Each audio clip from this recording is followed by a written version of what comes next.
est une clé indispensable. La reconnaissance, c'est bien plus que de dire un petit merci ici et là. C'est vraiment quelque chose de puissant et qui a des vertus exceptionnelles, qui a la capacité de rendre votre vie tellement différente. Et la reconnaissance, premièrement, rend heureux. La reconnaissance procure du bonheur. Pourquoi? Parce que la reconnaissance nous permet de remettre nos yeux sur Dieu et sur tous ses bienfaits. La reconnaissance est aussi un antidote puissant contre la critique, l'apitoiement et la plainte.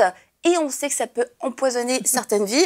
La reconnaissance nous fait apprécier les grâces de Dieu qui se renouvellent chaque jour, c'est-à-dire quotidiennement, aujourd'hui, demain, après-demain et tout le reste de l'année.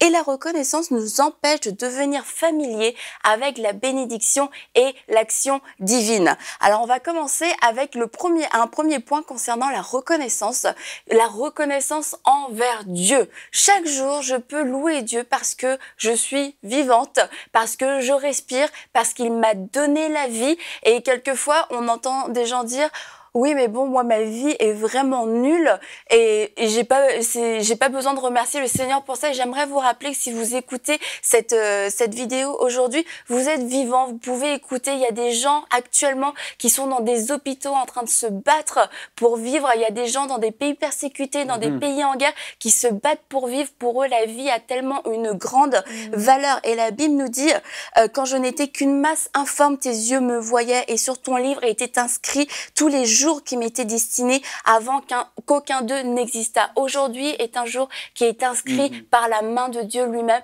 un jour pour lequel vous pouvez lui être reconnaissant. La reconnaissance aussi est un moteur pour la vie de prière. Et en ce début d'année, on se dit: je vais devenir un prieur professionnel.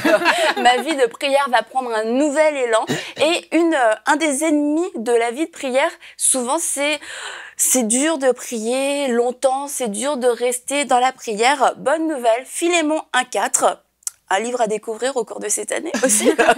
Je dis constamment à mon Dieu toute ma reconnaissance en faisant mention de toi dans mes prières. Le fait d'avoir une attitude de reconnaissance dans la prière va nous détourner de nous-mêmes, de nos problèmes, de nos manquements, de nos faiblesses, de tout ce que nous n'avons pas, de tout ce que Dieu n'a pas fait selon nous. Et ça va nous porter à regarder vers les autres, leurs besoins, leurs valeurs aussi. Et ça va découler, il y a un flot de réjouissance qui va découler et la prière qui pouvait quelquefois être un peu longue, un peu sèche, va devenir un vrai temps de réjouissance, un vrai temps de fête où vous allez commencer à être reconnaissant envers toutes ces personnes et du coup vous allez prier plus longtemps. Donc c'est quand même bien. La reconnaissance aussi nous permet de persévérer dans la prière. Colossiens 4,2, persévérer dans la prière, veillez-y dans une attitude de reconnaissance. Quelquefois, ça semble dur de prier, on a l'impression qu'il se passe rien et on a vraiment envie d'arrêter. On se dit, ça sert à quoi de prier? Persévérer dans la prière avec une attitude de reconnaissance. Et cette attitude de reconnaissance va être un moteur pour dire: je ne lâcherai pas. Je crois dans les promesses de Dieu et je crois que je vais les voir s'accomplir. Donc je vais continuer jusqu'à ce que je les vois. Il y a un autre point important, tout simplement, la reconnaissance est la volonté de Dieu. 1 Thessaloniciens 5,16, priez sans cesse, exprimez votre reconnaissance en toutes circonstances, car c'est la volonté de Dieu pour vous en Jésus-Christ. Donc ce seul point devrait vous faire dire: je veux marcher dans la reconnaissance et j'ai besoin de cet ingrédient dans ma vie de prière.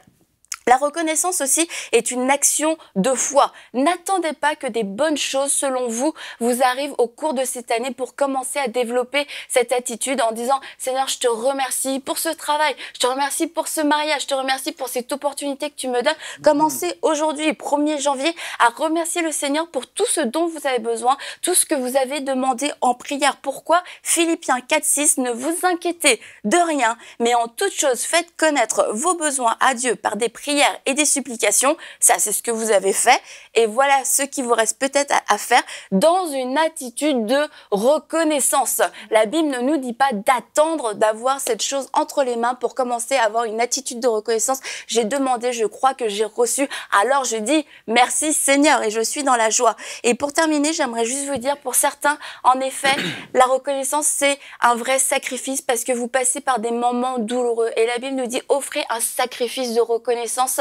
Et je crois que c'est un sacrifice qui plaît à Dieu, un sacrifice de bonne odeur et que vous n'aurez rien à perdre et qu'alors vous allez manifester la reconnaissance, vos yeux, votre perspective va changer et la bénédiction de Dieu va se répandre sur vous. Donc si cette année, vous voulez arrêter de subir votre vie, si vous voulez arrêter d'être victime de votre vie, prenez-vous en main en acceptant d'être une personne reconnaissante envers Dieu, envers tous ses bienfaits, envers ses grâces qui se renouvellent chaque jour. Et je vous souhaite une bonne année dans toute la reconnaissance. Retrouvez la suite de ce programme dans l'émission Bonjour chez vous sur EMCI TV.